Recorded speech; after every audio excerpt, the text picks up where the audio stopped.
In this video, we'll explain Y test, and compare it with Breusch Pagan test which we covered in the previous video.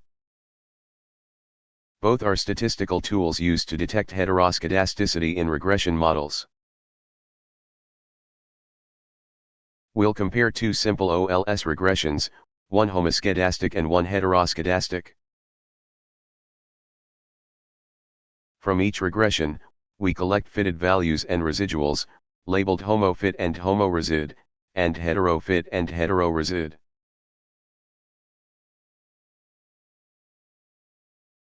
This is overlay graph of both residual types, heteroresid, the red points showing heteroskedasticity, and homoresid, the blue points showing homoskedasticity. Both the Y test and the Breusch Pagan test check whether the variance of residuals in a regression depends on the explanatory variables. The key difference is that the Breusch Pagan test assumes the residual variance changes linearly with explanatory variables, whereas the Y test allows any functional form of heteroskedasticity, including nonlinear relationships and interactions between explanatory variables. So, in the Breusch Pagan test, the auxiliary regression is between the squared residuals and one or more explanatory variables in additive form. In the Y test, however, the explanatory variables can also appear in squared and cross-product form, making it a more general test. Let's apply the Y test to check for heteroskedasticity in the residuals named heteroresid. To run the auxiliary regression, we define the dependent variable y vector as the square of heteroresid. Next, we build the X matrix. It has 3 columns, a column of ones for the intercept, and 2 more columns for x and x squared values.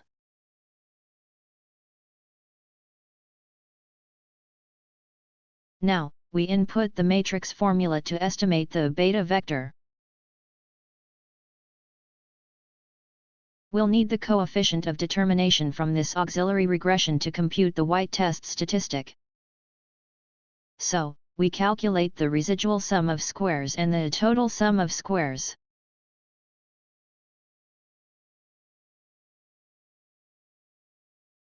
From these, we obtain r squared, and then the test statistic, n times r squared, where n is the number of observations, 200. The computed test statistic is 39.38. The null hypothesis of the Y test states that the residuals, heteroresid, have constant variance.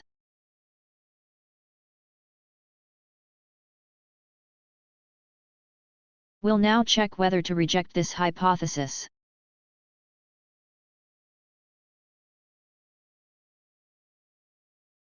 We define the chi-square distribution with 2 degrees of freedom, since there are 2 explanatory variables.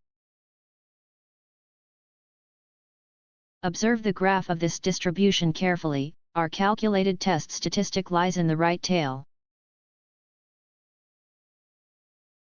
The area under the curve to the right of this point represents the p-value, which is almost 0.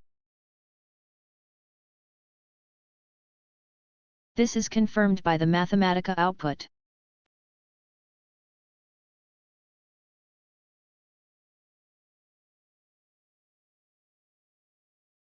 Hence, we reject the null hypothesis and conclude that heteroresid exhibits heteroskedasticity.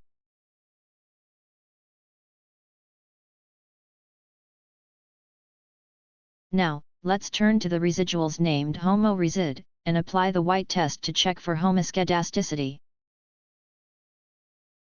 To run this auxiliary regression, we define a new dependent variable, y vector, as the square of homoresid. The X matrix remains the same as before.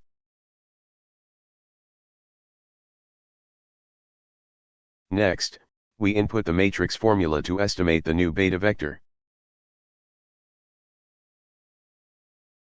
We then compute the residual sum of squares and the total sum of squares to obtain the corresponding r squared.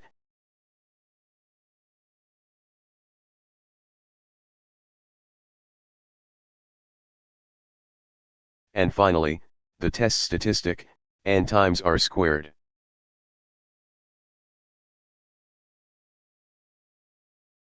This time, the computed test statistic is 0.245. According to the White test, the null hypothesis states that the residuals, homoresid, have constant variance. We'll now determine whether to reject this hypothesis. Look at the graph of the chi-square distribution. Our calculated test statistic lies well within the left portion of the curve. The area under the curve to the right of this point represents the p-value, which Mathematica calculates as 0.885. Since 0.885 is quite high, it indicates a large probability of committing a statistical error if we reject the null hypothesis. Therefore, we safely conclude that homoresid exhibits homoskedasticity.